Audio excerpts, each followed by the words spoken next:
ನಾನು ನಿಮ್ಮ ಹೈದರಾಬಾದ್ ಕರ್ನಾಟಕದ ಇವತ್ತೇನು ರಾಜ್ಯ ಯುವ ಕಾಂಗ್ರೆಸ್ನ ಅಧ್ಯಕ್ಷನಾಗಲಿಕ್ಕೆ ನಮ್ಮ ನಾಯಕರಾದಂತಹ ಡಿ.ಕೆ. ಶಿವಕುಮಾರ್ ಸಾಹೇಬರು ಈಗ ಲೈನ್ ನಲ್ಲಿದ್ದಾರೆ.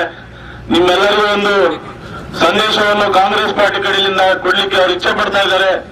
ದಯವಿಟ್ಟು ಒಂದು ಜೋರಾದ ಚಪ್ಪಾಳೆ ಮುಖಾಂತರ ಅವರಿಗೆ ನಾವು ಸ್ವಾಗತ. ನಮಸ್ಕಾರ ಎಲ್ಲರಿಗೂ.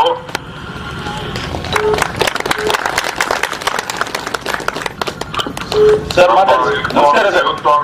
ಯೂತ್ ಕಾಂಗ್ರೆಸ್ ಅಧ್ಯಕ್ಷರಾದಂತ ಬಸವನಗೌಡ್ರೆ, ಎಲ್ಲ ಕಾರ್ಯಕರ್ತರೆ, ಮುಖಂಡರೆ, ಸ್ನೇಹಿತರೆ, ಇವತ್ತು ಇಂಥ ಒಂದು ಬೃಹತ್ ಕಾರ್ಯಕ್ರಮಕ್ಕೆ ನಾನು ಅಲ್ಲಿ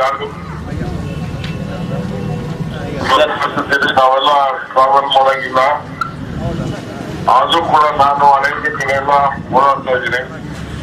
ಇವತ್ತು 5,000 ಜನರಿಗೆ ನಾವು ಈ ಒಂದು ತಿಂಗಳಾಗಿ ಮಾಡ್ತೀವಿ. ಒಳ್ಳೆ ಕೆಲಸವನ್ನ ನಾವೆಲ್ಲ ಸೇರಿ ಮಾಡ್ತಾ ಇದ್ದೀರಿ. ಎಲ್ಲರೂ ಕೂಡ ಈ ಪಕ್ಷ ಎಷ್ಟು ಕಾಲದಲ್ಲಿ ಇದೆ ಅಂತ ತಿಳ್ಕೊಳ್ಳೋ ಭಾವನೆ ಬೇಡ. ಇಡೀ ರಾಜ್ಯದಲ್ಲಿ ಎಲ್ಲಾ ಕಡೆಯಿಂದ ಮಾಹಿತಿ ಬರ್ತಾ ಇದೆ. ನಮ್ಮೆಲ್ಲಾ ಕಾರ್ಯಕರ್ತರು ಬಹಳ ಸದೃಢರಿಂದ ಇವತ್ತು ಸೇವೆಯನ್ನ ಮಾಡ್ತಾ ಇದ್ದೀವಿ. ನೀವೆಲ್ಲ ಇಂಥ ಕೊರೋನಾ ಸಂದರ್ಭದಲ್ಲಿ ಕೂಡ ನಾವೆಲ್ಲ ಈ ಒಂದು ತ್ಯಾಗದ ಮನೋಭಾವನೆ ಇಟ್ಕೊಂಡು ಸೇವೆ ಮಾಡ್ತಾ ಇರೋದು ನಿಜವಾದ ನಮ್ಮ ಪಕ್ಷಕ್ಕೆ ಒಂದು ದೊಡ್ಡ ಶಕ್ತಿ ಬಂದಿದೆ. ಇವತ್ತು ತಾವೆಲ್ಲ ಮುಂದುವರಿಸಬೇಕು, ರೈತರ ಬದುಕಿಸ್ಬೇಕು. ರೈತರ ಕೆಲವು ಕಡೆ ಏನು ಇನ್ನ ಅಕ್ಕಿ ಮತ್ತೊಂದೆಲ್ಲ ನಡೀತದೆ. ಆದ್ರೆ ಬೇರೆ ಸರ್ಕಾರಿ ಪ್ರದೇಶದ ಕಡಿಮೆ ದರದಲ್ಲಿ ರೈತರು ಕೊಡಲಿಕ್ಕೆ ಸಿದ್ಧವಾಗಿದ್ದಾರೆ.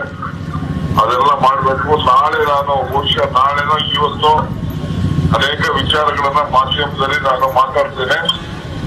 ನಾವೆಲ್ಲ ದಯವಿಟ್ಟು ಗಮನಿಸಿ.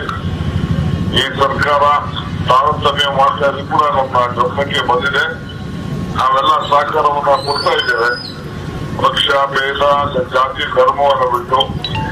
ಆದ್ರೆ ಅನೇಕ ಮಧ್ಯದಲ್ಲಿ ಜನ್ಮ ಮಕ್ಕಳನ್ನ ಕೆಡಿಸಲಿಕ್ಕೆ ಒಂದು ದೊಡ್ಡ ಪ್ರಯತ್ನ ನಡೀತಾ ಇದೆ. ಆದ್ರೂ ತಾವೆಲ್ಲ ಚಿಂತೆ ಮಾಡಕ್ ಹೋಗಿ ನಿಮ್ಮ ಸೇವೆಯನ್ನ ನೀವೆಲ್ಲ ಮುಂದುವರಿಸಿ. ಈ ಹೈದರಾಬಾದ್ ಕರ್ನಾಟಕದಲ್ಲಿ ವಿಶೇಷವಾಗಿ ನಮ್ಮ ಪಕ್ಷದ ಒಂದು ಆಧಾರ ಸ್ತಂಭ.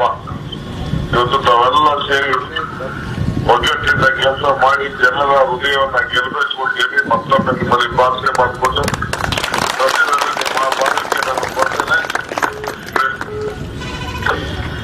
ಯಾರ್ಯಾರು ಹಗಲು ರಾತ್ರಿ ದುಡಿತಾ ಇದ್ದೀರಿ ಎಲ್ಲರೂ ಕೂಡ ಈ ಸಂದರ್ಭದಲ್ಲಿ ನಾನು ಅಭಿನಂದನೆಗೆ ನಾನು ಬಯಸ್ತಾ ಇದ್ದೇನೆ. ನಮಸ್ಕಾರ ಸರ್.